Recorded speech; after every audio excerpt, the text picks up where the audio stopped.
What you see here in this map, and this is a military map, are the military positions which Hamas intentionally embedded inside the civilian population. Most notably, the red dots with white stars in them are Qassam launching sites also used by Grad rockets as well. There are areas here that contain weapon storage areas, training areas, all embedded in the civilian population. Now, I ask you a question.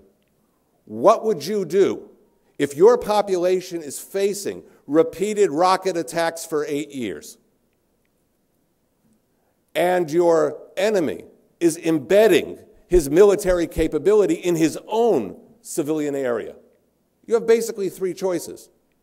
The first choice you could decide upon is something I would utterly reject. It's a policy similar to perhaps what Russia did in Chechnya, indiscriminate attacks, regardless of the presence of civilians. That is not a policy Israel would ever pursue. There's a second choice, giving up, saying, there's nothing I can do. There's nothing I can do in this kind of instance. There's no way of defending your civilians in a war on terrorism, so what will I do? I'll give Hamas basically a warrant to kill my own civilians. But there's a third choice, and that was the choice that Israel pursued. And it was a deliberate strategy to try and separate the Palestinian civilians from the military capability that Hamas intentionally embedded in the civilian areas. And this was done by multiple means. First of all, the Palestinian areas where Israel had to conduct military operations, when, let's say, a house, according to the Israeli military, was known to contain Grad rockets and other explosives, Israel sent multiple warnings and a whole multiple layers of warnings to the civilian population. First, of course, Israel entered into the radio transmissions of Hamas so that people listening to the radio could hear the warnings they received. Secondly, leaflets were dropped over whole areas of the Gaza Strip, which were potential target areas.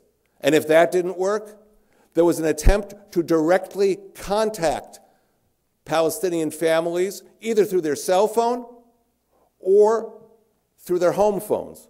For example, one such message is here, which is translated for those who do not understand the Arabic. بلاغ عسكري. جيش الدفاع الإسرائيلي سيضرب ويدمر كل مبنى وموقع يوجد فيه ذخيرة وعتاد عسكري. ابتداء من نشر هذا البيان، كل من توجد ذخيرة وعتاد عسكري في بيته فهو معرضا للخطر وعليه مغادرة المكان حفاظا لحياته وحياة أسرته. قيادة جيش الدفاع الإسرائيلي. Now, how do you know that they actually received those warnings? So what we have following this is a clip from Hamas television, which actually shows, A, that they knew the warnings were coming, and B, the Hamas effort to compensate for that, to keep the civilian population and the military capability of Hamas together. This, again, is taken from Hamas television at approximately the same time. وإذا به الأمس أبو بلال الجعبي قدام فقال أنا الأمن الإسرائيلي معك 5 دقائق دخلي أنت أولادك. فقفلت الجوال على الفور وإذا واتصلت ببعض الأصدقاء فانهار على أهالي عبر مكبرات الصوت وبلأوا سطح المنزل وظلوا حتى الآن يعني مرابطون على سطح المنزل إلى أن يشاء الله سبحانه.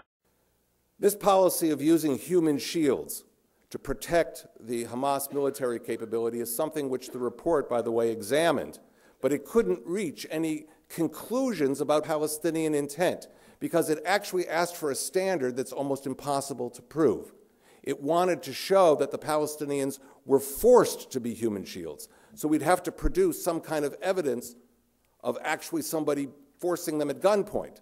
The fact that the Hamas regime encouraged its people to be human shields seems to be something which the report did not think was adequate evidence of the human shield's position. تطور من موته ومن بحثه على الموت، ولذلك أصبح الموت عند شعب الفلسطيني صناعة تجيده النساء، تجيده كل من في هذه الأرض، يجيده الشيوخ، يجيده المجاهدون، ويجيده الأطفال. لذلك شكلوا دروعا بشرية من النساء والأطفال والشيوخ والمجاهدين ليتحدوا بذلك آلة القصف الصهيونية، وكأنهم يقولون للعدو الصهيوني إننا نحرص على الموت كما تحرصون على الحياة.